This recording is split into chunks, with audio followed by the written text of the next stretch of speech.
Okay, so basically, I just wanted to give a quick overview of history of AI in 3 minutes and some recent things and where we're going. Well, there are many other directions, but I just outline, of course, the ones I'm subjectively interested in. I'm professor at the University of Montreal and Mila, Quebec AI Institute, which grew out of Yoshua Benja's deep learning lab and now it's huge. And I also CSO of Nalana AI. It's our small startup with my students working on more efficient foundation models. I'll talk a little bit about that. And this is my lab, link, Irina lab. So, okay, very briefly, the whole history of AI, well, and before that, statistics, was about achieving better generalization. If you think about that, I just what we generalized to was going further and further out of distribution. Like statistics fits curves, machine learning tries to switch to new data sets, and well, AGI is supposed to be, well, artificial intelligence that is most general, so it can tackle new tasks it never seen before and do well. So it's basically pushing that idea, and all these fields of machine learning, they pretty much all were driven by the same goal. How do you generalize from what you trained on and extract some principal components of that so you can do better later? And people tried like million things, and of course that was kind of the holy grail. Can we learn from data like human brain learn from experience, maybe over evolution and over developmental stages, and extract those, well, quote unquote, principal components of the world space? So hopefully this world is in that sense somewhat well approximated by finite number of those components, and once we grasp them, AGI happens. Anyway, half joke, but it has a grain of truth to it, I think. And then we look at the methods. People, of course, try always start with something extremely smart with inductive biases, put human knowledge, put rule-based systems back like in whatever 60s. And then those rule-based systems replaced by machine learning. So you automate that, right? Next step, okay, let's design vision, language, whatever specific features to make things work better, publish a bunch of paper, great. And then when you have more compute and data, you learn those features. Deep learning happens. And then similar things. You come up with this architecture, that architecture, and then generic things like transformers at sufficient scale with sufficient amount of data seems to be doing pretty well, as we see. So a bitter lesson was this kind of blog from Rich Sutton that essentially summarized it all. Like the whole history of AI is essentially showing that things that have too much inductive bias or too much hand kind of put knowledge replaced by more automated generic algorithms that scale well. And mainly those algorithms are learning and search. And that's what we're seeing now. The reason the lesson is bitter is, of course, machine learning people love complexity. That's how you get new RIPS papers accepted, right? So you don't want to put something down like, yeah, I just scale this and it will solve the problem. And when it happens, it's a bitter lesson. So it did happen. And as we know, back in 2020, 2021, and there was this whole scaling revolution. So foundation models essentially didn't change much in terms of architecture or training algorithm. Well, efficient engineering was necessary to make them scale. But beyond that, there was no nitty-gritty or whatever details and putting all our knowledge into them. They scaled, and they kind of, to a large extent, brought us much closer to that holy grail of finding principal components of the world from which we can recombine and generalize and do things that were never given the models to start with to train on. So we're all seeing that getting better. And it was all driven by this original 2020 paper that kind of became pretty much a meme and was shown on various t-shirts. One of my students made it. Which was on Twitter generating a bunch of controversy and fights with Gary Marcus, of course.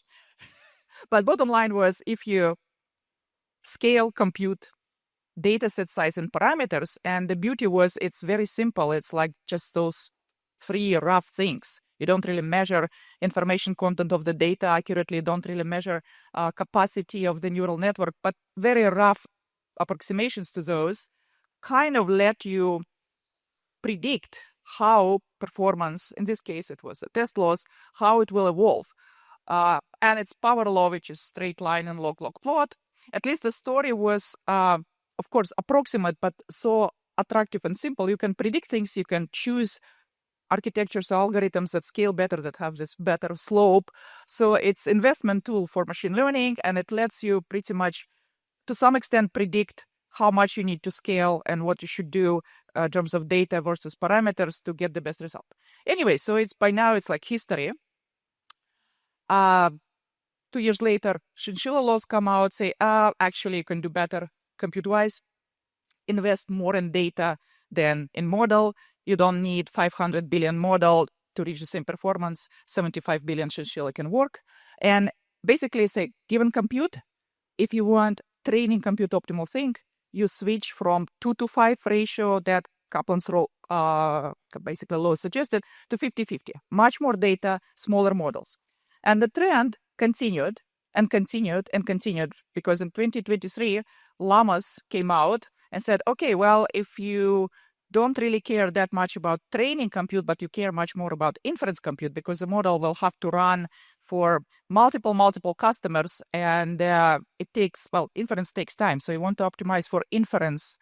So let's make models smaller, but train them on more and more data, like orders of magnitude more. And that's what's happening in the past couple of years. And various papers showing that you lose in terms of efficiency and compute during training, you gain during inference, way to go. And then most recently, the hottest topic in scaling, starting with Strawberry 01, became actually not just spending compute on learning. Remember bitter lesson? Learning and search. So if you invest in search during the inference, say you produce multiple answers, you choose the best one, you spend some time choosing, you actually can, again, have smaller models with higher performance, and that's what we've been observing in the past months. And then, of course, the competition of who has smarter algorithms led to this DeepSeek R1, which shows that, well, we can have similar performance to your much larger model because we do smarter inference time kind of use of compute using reinforcement learning, and so on and so forth. So it almost seems that the circle kind of closes. It started with super duper sophisticated algorithms and so on, went into scaling. Scale is all you need. Well, you need scale, but it's not all. You do now need, if you want to be efficient, smart algorithms and architectures. And that's pretty much seems to be now the theme. It's back to more focus on algorithmic progress, while scale remains. But what do you scale, how you scale in smart ways? That's kind of the gist of it. Also, proliferation of smaller models and the trend of compressing them. So maybe you can just distribute them on devices and have everywhere. So whatever works in that direction. And there are also various efforts of maybe let's replace transformers with something maybe we can do even better. Although what exists persists, and they work already so well that it's kind of hard to explore something that's high risk but potentially high reward, the last topic. Anyway, I have 1 minute left. I just briefly wanted to say that we were trying to attack some of those topics in our lab. CERC stands for Canada Excellence Research Chair, and also in my startup with one of those students, Nalana, working on better continual pre-training, so you don't have to retrain from scratch, better scaling laws because things get tricky when there are emergent behaviors, looking in multi-agent collusion, thank you for funding, and various other topics.